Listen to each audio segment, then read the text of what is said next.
Hi, so just an update on the Fiido d3s. It's a 4-week update. I've done about 400 miles, and the only thing that has happened is the brakes have gone squeaky, but then they went squeaky for a while, and then they seemed to clean. So I think they just cleaned themselves off. So and they've stopped being squeaky by themselves. I've not had to do anything, so that's pretty good.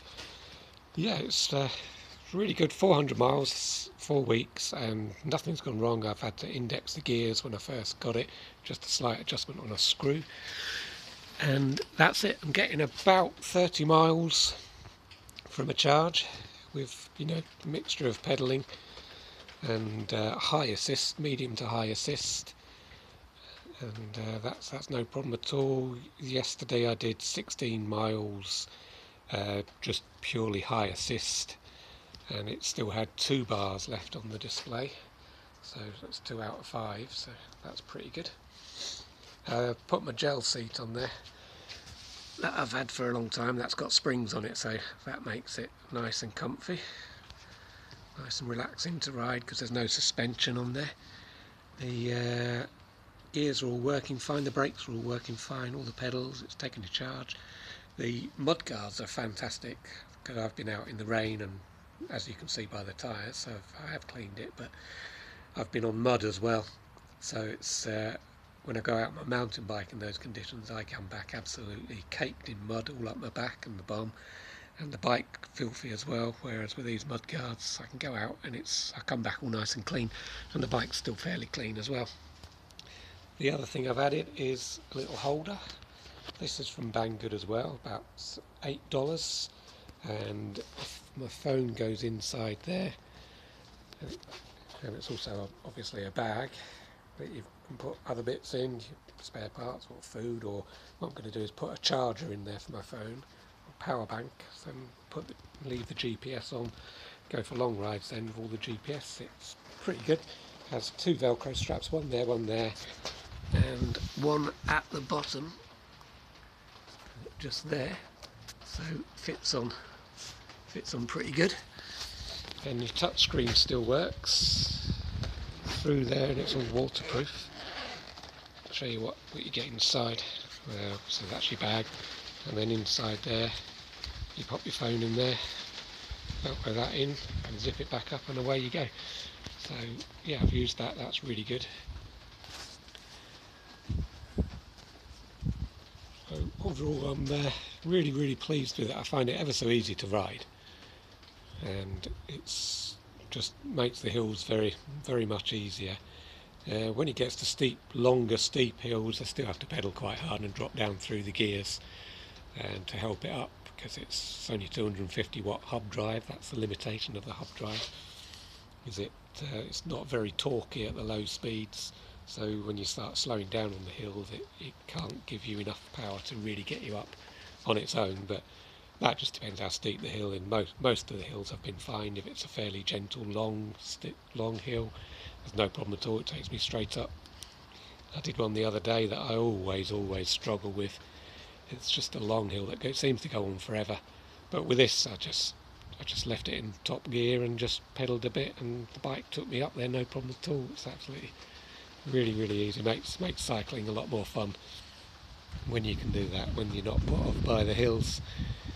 Yeah, so that's my update. 4 weeks, 400 miles, 0 problems apart from squeaky brakes, which cleared themselves up. So I think that's pretty good.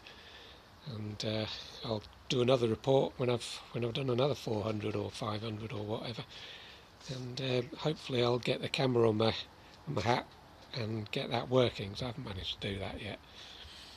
I say where you can ride it, it's built for paths and roads really, but I've been off-road and on the mud and on the grass, that sort of grass. It's no problem, it copes with that sort of thing. The tyres are quite grippy even in the wet. They're not much of a tread on them, but they're perfectly okay in the wet. I've not had any problems with slipping on the pavement. Obviously if I ride in sloppy wet mud, they do slide about a bit. That was one thing I noticed when I was trying to do a bit of a climb in the mud, was with the power, and if I had to have it on low assist, on the lowest one, otherwise it would just wheel spin on the sloppy mud, so you don't have the same control. Of course, you can always just turn it off and have complete control and ride it yourself, so that's great, because it's nice and light.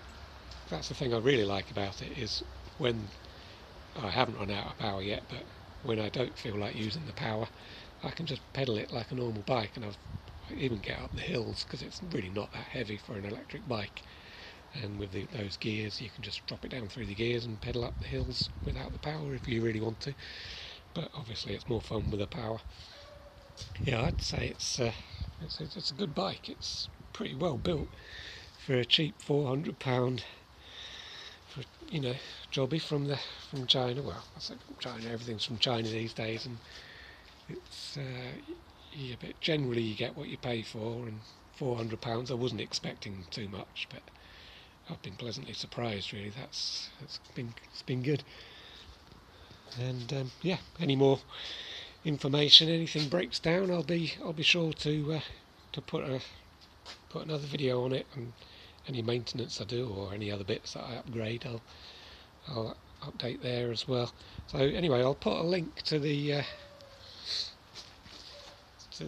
phone holder bag, so that will be an affiliate link. If you click that, I'll put another affiliate link to the bike as well.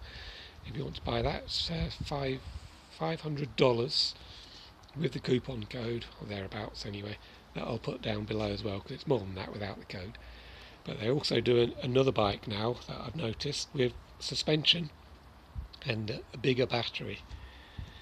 I think it's a 48 volt 20 amp hour battery, very similar to this, but folds down in half, unlike this one, but doesn't have gears. But with the 48 volts and the bigger battery, I think that will probably get up the hills even more, so I might get one of those as well, because I quite like this style of bike, and there's 3 of us in the family, so we're always fighting over who's going to have the electric bike when we go out now. So yeah, another 500 for another bike would be a good investment, I think. Anyway, so yeah, if you can, please use my links below to